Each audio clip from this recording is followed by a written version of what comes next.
Bon, la rencontre là, vraiment, je vois que c'est intéressant.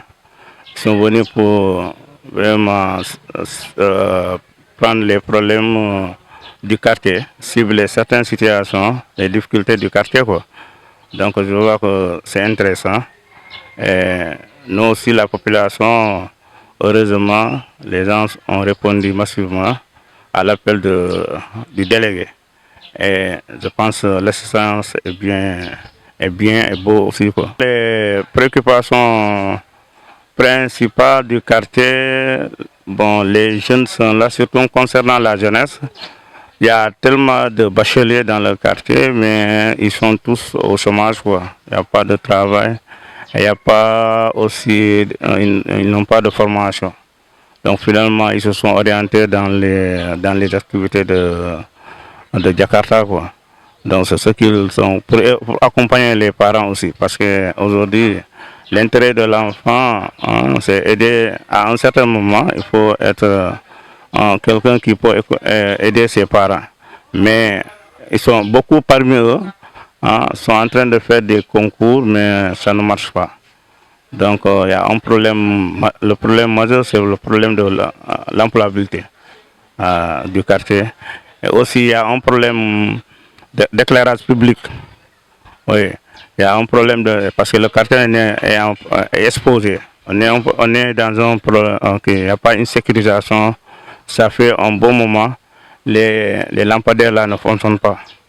Pendant la nuit, bon, on a tous les problèmes. On est en tout cas exposé. D'ailleurs, même des fois, c'est pour cela la police est tellement fréquente pendant les nuits dans ce quartier. Parce que beaucoup sont ciblés dans ce quartier. Parce que tout ça est dû au problème de sécurisation. Avec le nouveau réseau, c'est un peu compliqué. Mais nous tendons la main à l'État. Actuellement, la jeunesse est affamée d'emploi. Il y a problème d'emploi dans ce quartier. Aussi, problème de sécurisation. Il n'y a pas une école élémentaire. Il n'y a pas une école franco-arabe. Il n'y a pas un poste de santé.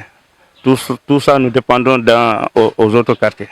Donc nous faisons vraiment appel à l'État, ou bien surtout au niveau de la mairie, de nous aider.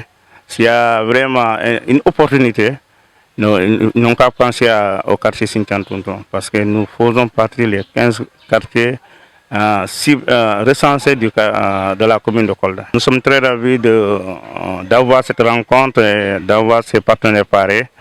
Mais bon, la suite, ça dépendra de Dieu. Mais nous avons l'espoir et que nous souhaitons aussi que Dieu les accompagne dans leur mission. Ces rencontres sont d'une importance capitale pour les populations parce qu'elles créent un rapprochement davantage entre les administrés et les administrateurs. Et en ma qualité de conseiller municipal, j'ai assisté à cette rencontre et c'est la deuxième, je crois. Donc les populations évoquent le problème de jeunesse, l'emploi des jeunes, ensuite l'électrification, les routes, la canalisation, etc. Par rapport à l'emploi des jeunes et à la formation, nous pouvons assurer au moins la formation parce que nous avons même initié des formations au niveau de la mairie. Mais malheureusement, il n'y a pas eu une affluence nette des jeunes. Alors s'ils se contentent de dire que j'ai le baccalauréat, c'est un diplôme, d'accord, mais il est insuffisant pour te mettre dans le domaine de l'emploi, parce qu'il n'y a pas de formation. Donc nous avons invité les jeunes à davantage se rapprocher de la mairie pour les formations qu'ils peuvent leur donner. Ensuite, en ce qui concerne l'électrification, nous avions prévu de mettre des panneaux solaires. Malheureusement, la deuxième dotation n'est pas encore venue, parce que n'oubliez pas que nous sommes restés presque 2 ans sans fonds de dotation, sans aussi les fonds de PACASEN. Donc ça a complètement bouleversé l'ordre des choses. Mais nous y sommes et nous allons tout faire parce que notre mission, c'est de satisfaire les besoins de la population. Ici, en tout cas, les gens sont organisés parce qu'ils ont quand même tout recensé sur papier, leurs doléances, et sont prêts à accompagner la mairie, comme aussi la mairie serait prête à leur accompagner, Inch'Allah. Prochain conseil, je serai leur avocat, Inch'Allah, parce qu'en ma qualité de conseiller, j'ai déjà requis le document que je vais présenter au maire, et il prendra les décisions qui s'imposeront. Il faut vraiment être à côté des populations. Ensuite, il faut accompagner les bonnes initiatives. Il n'y a que ça qu'il faut. Parce que vous savez, on attend généralement tout de l'État ou de l'administration. Mais la population aussi a sa part de contribution dans tout ce qui doit se faire. Et ça, ils sont en train de le comprendre. Parce qu'à travers ces rencontres-là, n'est-ce pas, ils ont saisi que, certes, l'État doit faire quelque chose, mais d'abord, eux, qu'est-ce qu'ils peuvent faire pour l'État et pour leur localité. Et c'est là le truc principal de cette rencontre-là. Donc là, quand même, je vous dis que vous êtes en train de jouer un double rôle de sensibilisation et d'alerte par rapport aux populations sur le devoir de citoyenneté. Ensuite, un rôle de proximité, de rapprochement entre les populations et la municipalité. Je remercie les partenaires, je remercie l'assistance et j'encourage les gens encore à davantage de vigilance et de progrès dans l'effort et la discipline. Et par rapport à la rencontre, donc, on a juste contacté le délégué de quartier, vu qu'on avait déjà eu une formation avec les délégués.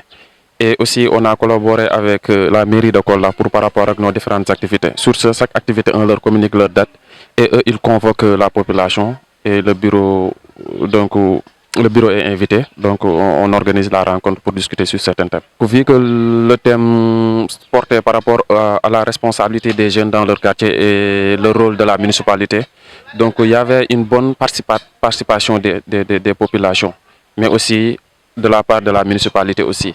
Mais juste on opérait une petite faiblesse par rapport aux participations des jeunes, parce qu'on observe qu'il n'y a pas de présence des jeunes. On voit que les mamans et nos pères aussi, peut-être certains cadres, mais sur ce, on aimerait bien que ces rencontres ou la discussion, peut-être les jeunes puissent assister, parce que ce qu'on discute leur implique directement, parce qu'on parle de la participation citoyenne. Par rapport aux différents sujets, on a noté que l'éclairage public et la santé, mais aussi l'inondation revenait de plus en plus, parce qu'on est dans la période hivernale, mais aussi par rapport à l'éclairage public, parce que l'insécurité, ça compte par rapport à certaines populations. Et on voit qu'ici, c'est un quartier périphérique. Il compte par rapport à la municipalité d'installer des éclairages publics pour au moins jouer par rapport à la sécurité des populations de Sinthiang Tunturu.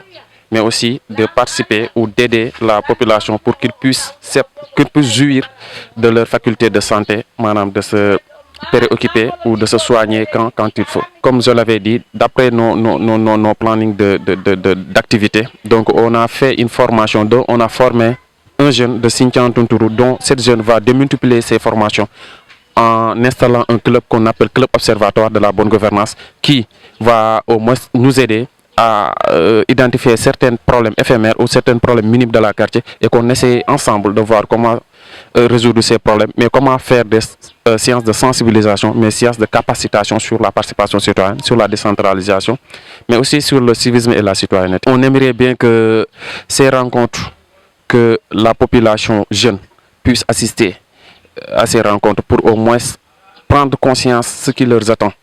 Et par rapport au bureau, on essaie de faire tout pour conscientiser la population, mais aider aussi l'État du Sénégal pour mettre en place par rapport à son programme pour qu'il puisse au moins avoir quelque chose de pérennisable.